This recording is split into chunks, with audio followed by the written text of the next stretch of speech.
Hello everyone, नमस्ते। Path of ज्ञान में आप सभी का स्वागत है।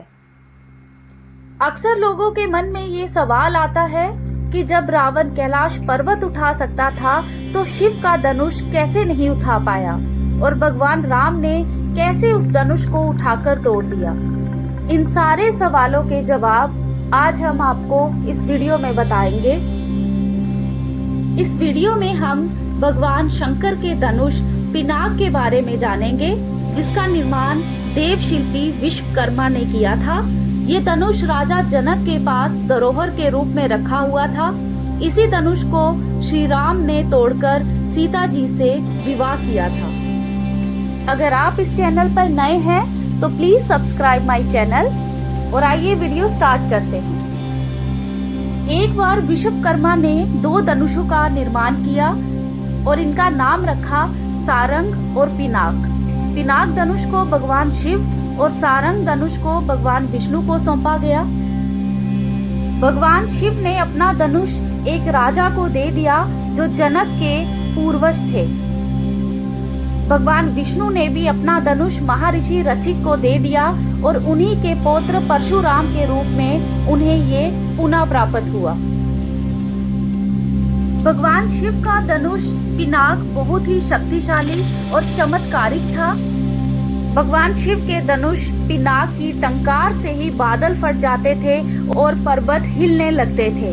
ऐसा लगता था मानो भूकंप आ गया हो। ये धनुष बहुत ही शक्तिशाली था। इसी के एक तीर से त्रिपुरासुर के 3 नगरियों को ध्वस्त कर दिया था।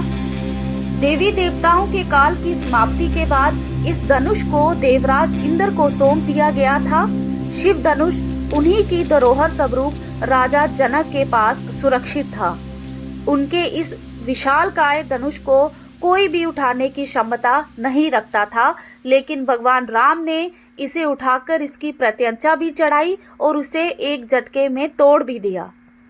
शिव पुराण के अनुसार इस धनुष की रचना त्रिपुर के विनाश के हेतु हुई थी।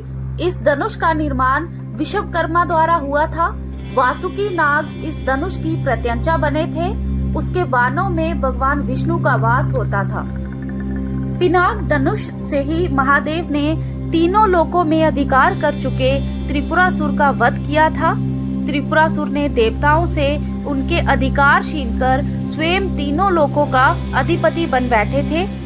देवताओं की अत्यंत दयनीय दशा को देखकर भगवान शिव ने 3 लोकों में व्याप्त राक्षसों का नाश कर त्रिपुरासुर का वध किया था। और अब आपको बताते हैं कि क्या है माता सीता के स्वयंवर की कहानी। एक बार बचपन में खेलते हुए माता सीता ने भगवान शिव के धनुष को एक ही हाथ से उठा लिया था। जिस धनुष को उठाने के लिए बड़े बड़े सूरमा के पसीने छूट जाते थे, उस धनुष को माता सीता ने बाल्यकाल में एक ही हाथ से उठा दिया था। ये देखकर सब लोग हैरान हो गए, क्योंकि भगवान शिव का धनुष पिनाक उसको उठाने के लिए बड़े बड़े सूरमा पस्त हो जाते थे और सीता माता ने अपने बचपन में उस धनुष को सिर्फ एक ही हाथ से उठा दिया था। और जब मिथिला नरेश महाराज जनक ने ये सब देखा तो उन्होंने घोषणा कर दी कि माता सीता का विवाह उसी से होगा जो भगवान शिव के इस धनुष को उठाकर इसकी प्रत्यंचा चढ़ाएगा। और फिर बाद में जब माता सीता विवाह के योग्य हुई तो उनके लिए स्वयंवर रखा गया और उसमें ये शर्त रखी गई कि जो भी इस धनुष को उठाएगा उन्हीं का विवाह माता सीता से किया जाएगा। इसीलिए राजा जनक ने अपनी पुत्री सीता के लिए योग्य वर प्राप्त करने के लिए शिव धनुष पर प्रत्यंचा चढ़ाने की शर्त रखी थी। उस स्वयंवर में वानासुर और रावण ने भी भाग लिया था, परंतु वह भी इस धनुष को उठाने में असमर्थ रहे थे। जबकि भगवान श्री राम ने पिनाक धनुष को बड़ी ही सरलता से उठा लिया था और जब उन्होंने इसकी प्रत्यंचा चढ़ाई तो वह धनुष अपने आप बीच में ही टूट गया। भगवान शिव ने श्री राम और सीता माता के मिलन हेतु ये धनुष जनक के पूर्वज को दिया था। इस तरह पिनाक धनुष अपने उद्देश्यों को पूरा कर अपने गंतव्य तक पहुंच गया। कुछ लोगों का ये कहना है कि ये धनुष अहंकार का प्रतीक था, जो कि श्री राम के हाथों में आते ही टूट गया। रावण एक अहंकारी मनुष्य था। वह कैलाश पर्वत तो उठा सकता था, लेकिन धनुष नहीं।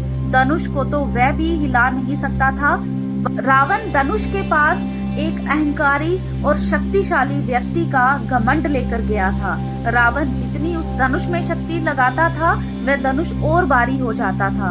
वहाँ सभी राजा अपनी शक्ति और अहंकार से भरे हुए थे। जब प्रभु श्री राम की बारी आई तो वे समझते थे कि ये कोई साधारण धनुष नहीं, बल्कि भगवान शिव का धनुष है। इसीलिए सबसे पहले उन्होंने धनुष को प्रणाम किया, फिर उन्होंने धनुष की परिक्रमा की और उसे संपूर्ण सम्मान दिया। प्रभु श्री राम की विनयशीलता और निर्मलता के समक्ष धनुष का भारीपन स्वतः ही तिरोहित हो गया और उन्होंने उस धनुष को प्रेम पूर्वक उठाया और उसकी प्रत्यंचा चढ़ाई और उसे झुकाते ही धनुष खुद ब खुद टूट गया। कहते हैं कि जिस प्रकार सीता शिवजी का ध्यान कर सहज भाव बिना बल लगाए धनुष को उठा लेती थी, उसी प्रकार श्री राम ने भी धनुष को उठाने का प्रयास किया और सफल भी हुए। तो ये थी भगवान शिवजी के धनुष पिनाक की जानकारी। मैं उम्मीद करती हूँ आपको ये वीडियो अच्छी लगी होगी। ऐसी ही अन्य वीडियोस के लिए please like, share and subscribe my channel. Thank you so much.